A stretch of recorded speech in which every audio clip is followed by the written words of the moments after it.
So hello everyone, welcome back to the channel. तो आज का हमारा टॉपिक है applications of Biot Savart law, या हिंदी में हम बोलेंगे बायो सेवर्ट नियम के अनुप्रयोग। ठीक है, तो ये जो आपकी वीडियो होने वाली है हिंदी और इंग्लिश मीडियम दोनों के लिए होने वाली है।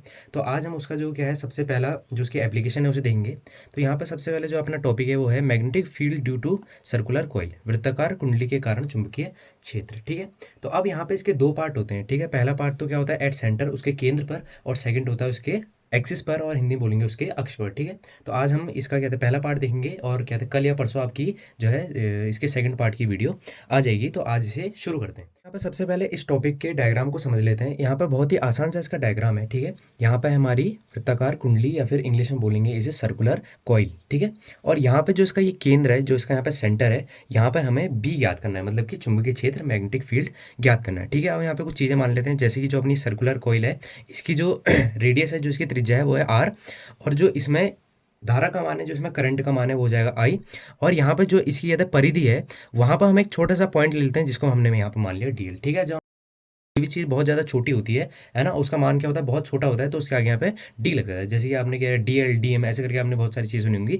तो अगर वहाँ पे कोई हमारे पास एक चीज़ है, कोई भी ऐसी लेंथ है या फिर कोई वेट है, और अगर उसका मान बहुत ज़्यादा कम है, तो उसके आगे क्या लग जाता है डी। ठीक है, तो यहाँ पे हम एक बहुत छोटा सा पार्ट ले रहे हैं, तो यहाँ पे क्या हो जाएगा डी एल। ठीक है, तो बहुत आसान सा इसका आपका यहाँ पे चित्र है, बहुत आसान सा डायग्राम है। अब इसकी लैंग्वेज आप खुद से लिख सकते हैं। ठीक है, इतना आपको आ जाएगा, कोई इतने ज़्यादा इसमें सोचने समझने वाली बात नहीं, बहुत आसान सी चीज़ है। जो जो मैंने यहाँ पे आपको समझाया है उसी की आपने लैंग्वेज लिखनी है। आपका जो भी मीडियम है उसके हिसाब से आप इसकी लैंग्वेज लिख सकते हैं। तो अब फटाफट से इसका डेरिवेशन जो है शुरू करते हैं। ठीक है, आपको ये एक बार डायग्राम समझ में आ गया होगा, आप चाहें तो इसका स्क्रीनशॉट भी ले सकते हैं। तो अब यहाँ पर हम शुरू करते हैं अपना डेरिवेशन। ठीक है, तो यहाँ पर देखते हैं सेंटर। तो यहाँ पर हम लगाएंगे बायो सेवर्ट लॉ। लॉ, ठीक है, यहाँ पर लिख देते हैं फ्रॉम बायो सेवर्ट लॉ। ठीक है, हिंदी में क्या हो जाएगा बायो सेवर्ट के नियम से। ठीक है, इतना आप लिख सकते हैं, कोई ज़्यादा इसमें बड़ी बात नहीं है। तो क्या होता है बायो सेवर्ट का नियम, आपको पता होगा, आपने पढ़ा है, नहीं पढ़ा तो कोई बात नहीं। D B is equals to mu naught upon 4 pi I d l sine theta upon में कितना हो जाएगा आर स्क्वायर। ठीक है, ये चीज़ आपको पता होगी, एकदम बेसिक सी चीज़ है, इसमें कोई ज़्यादा सोचने वाली बात नहीं है। ठीक है, हाँ, और एक चीज़ यहाँ पे हम डायग्राम देखें, यहाँ पे जो एंगल बन रहा है वो कितना है 90। ठीक है, इसका अभी आपको आगे काम पड़ेगा, कहाँ पे काम पड़ेगा वो मैं अभी आपको समझाऊंगा।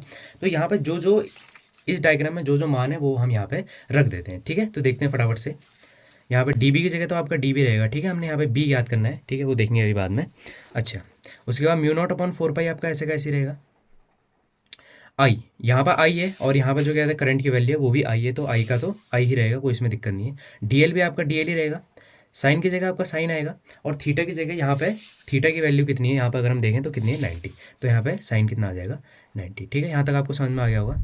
और यहाँ पे क्या है स्मॉल आर, और जो हमने यहाँ पे रेडियस मानी है वो कितनी कैपिटल आर, तो यहाँ पे स्मॉल आर की जगह कितना आ जाएगा आपका कैपिटल आर। ठीक है, यहाँ तक आपको समझ में आ गया होगा, कोई ज़्यादा इसमें सोचने वाली बात नहीं है। ठीक है, यहाँ तक अगर आपको समझ में आ गया तो आगे भी आपको यहाँ पर समझ में आ जाएगा। तो आगे देखते हैं। यहाँ पर आपको पता है साइन 90 की जो वैल्यू होती है वो कितनी होती है 1। ठीक है, तो मैं यहाँ पे लिख भी देता हूँ आपके लिए, साइन 90 की जो वैल्यू होती है वो कितनी होती है यहाँ पे 1। ठीक है, तो साइन 90 की वैल्यू 1 हो जाएगी। तो d B is equals to कितना हो जाएगा mu naught upon 4 pi I d l, ये हिस्सा तो पूरा 1 हो गया, और अपॉन में कितना आ जाएगा आर स्क्वायर। ठीक है, यहाँ तक आपको समझ में आ गया होगा, बहुत आसान चीज़ है, कोई ज़्यादा इसमें ना समझ में आने वाली बात नहीं है। ठीक है, तो अब हमने क्या करना है, देखो यहाँ पे डी बी। ठीक है, यहाँ पे बहुत छोटा सा पार्ट है, और अगर मेरे को पूरा पार्ट निकालना है तो मैं क्या कर दूंगा इसकी इंटीग्रेशन। ठीक है, तो ये तो बहुत सिंपल सी चीज़ है, तो यहाँ पे लिख देंगे इंटीग्रेटिंग इंटीग्रेटिंग बोथ साइड्स। ठीक है, हिंदी में क्या लेंगे, दोनों ओर समाकलन करने पर। ठीक है, बहुत आसान सी चीज़ है, तो दोनों ओर यहाँ पे क्या कर देंगे इंटीग्रेट कर देंगे। तो ये आपका इंटीग्रेशन का साइन होता है डी बी, और जो जो आपके कांस्टेंट है वो बाहर आ जाएंगे, और जो जो कांस्टेंट नहीं है वो आपके अंदर रहेंगे। ठीक है, तो आपका म्यू नॉट अपॉन 4 पाई कांस्टेंट है, आई आपका कांस्टेंट है, आर आपका कांस्टेंट है, और जो कांस्टेंट नहीं है वो आपका डी एल। तो डी एल क्या हो जाएगा आपका इंटीग्रेशन के समाकलन के अंदर चले जाएगा। ठीक हो गया।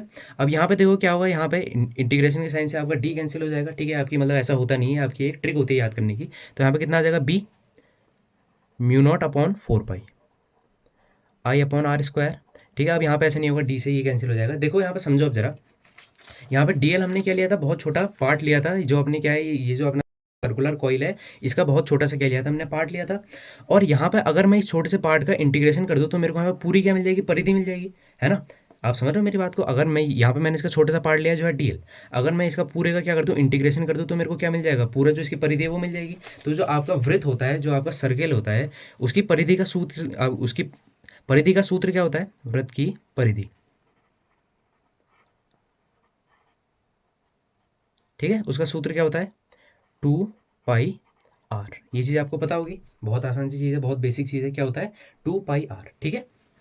आपको यहाँ पे इंग्लिश में भी लिखना है तो क्या हो जाएगा, सरकमफेरेंस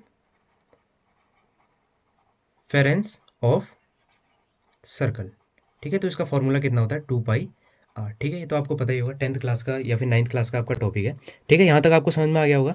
तो आगे देखते हैं, b इज इक्वल्स टू, एक सेकेंड, यहाँ पे क्या हो जाएगा आपका, ठीक है, इंटीग्रेशन dl, ठीक है, सेम चीज़ लिख देते हैं ऊपर वाली, कोई दिक्कत नहीं है, μ0/4π इंटू I/r², ठीक है। यहाँ तक तो सब कुछ सेम आएगा। अब यहाँ पे जो हमने क्या है, डीएल की हमने जो इंटीग्रेशन की है उसकी वैल्यू मैंने आपको बता दी, कितना हो जाएगा, 2πr, ठीक है। तो अब आगे बढ़ते हैं, यहाँ तक अपना जो डेरिवेशन है वो सॉल्व हो चुका था, तो इसे आगे सॉल्व करते हैं। यहाँ पर आपका आर है, इसके एक आर से यहाँ पे इसका एक आर कट जाएगा, क्योंकि नीचे r² है, मतलब कि 2r, और ऊपर एक आर है, तो यहाँ पे इसके एक आर से एक आर कट जाएगा। तो हमको यहाँ पे क्या मिलेगा, देखते हैं, μ0I अपॉन, और यहाँ पे 2 1 जा 2 और 2 2 जा कितना हो जाएगा, 4, और यहाँ पे पाई से आपका क्या हो जाएगा, पाई कैंसिल, ठीक है। बहुत सारी चीज़ें यहाँ पे कट चुकी हैं, तो क्या आ जाएगा, μ0I, और ये तो पूरा का पूरा कट चुका है, और नीचे क्या आ जाएगा 2, और यहाँ पर जो क्या है एक r, तो कितना आ जाएगा, μ0I और 2r, ठीक है। तो यही आपका फॉर्मूला होता है जब कोई आपका क्या होता है, अच्छा, वृत्ताकार कुंडली होती है या फिर कोई सर्कुलर आपकी कॉइल होती है, उसके जो केंद्र पर उत्पन्न चुंबकीय क्षेत्र होता है, फिर मैग्नेटिक फील्ड होता है,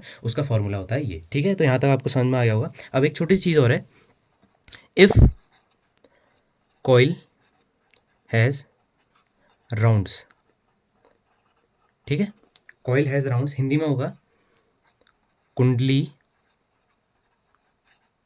के फेरे होने पर, ठीक है। अगर आपकी एक ही कॉइल है, एक ही कुंडली है, तो ठीक है ना। अगर उसमें कुछ कह दिए हैं, राउंड कुछ दिए हुए हैं, तो ये फॉर्मूला आपका थोड़ा सा चेंज हो जाएगा। कैसे चेंज होगा देखना, b इज इक्वल्स टू, पूरा ये सेम रहेगा, बस यहाँ पे क्या जुड़ जाएगा, n, ठीक है। तो μ0I अपॉन कितना आ जाएगा आपका, 2r, ठीक है। यहाँ पे n क्या है, फेरों की संख्या है, फिर नंबर ऑफ राउंड्स, ठीक है। तो यही है आपका डेरिवेशन बायो सेवर्ट लॉ का जो पहला एप्लीकेशन है उसका formula. So thanks for watching. अगर आपको इस वीडियो से कुछ भी समझ में आया तो आप सब्सक्राइब करना कंसिडर कर सकते हैं और वीडियो को भी लाइक कर सकते हैं।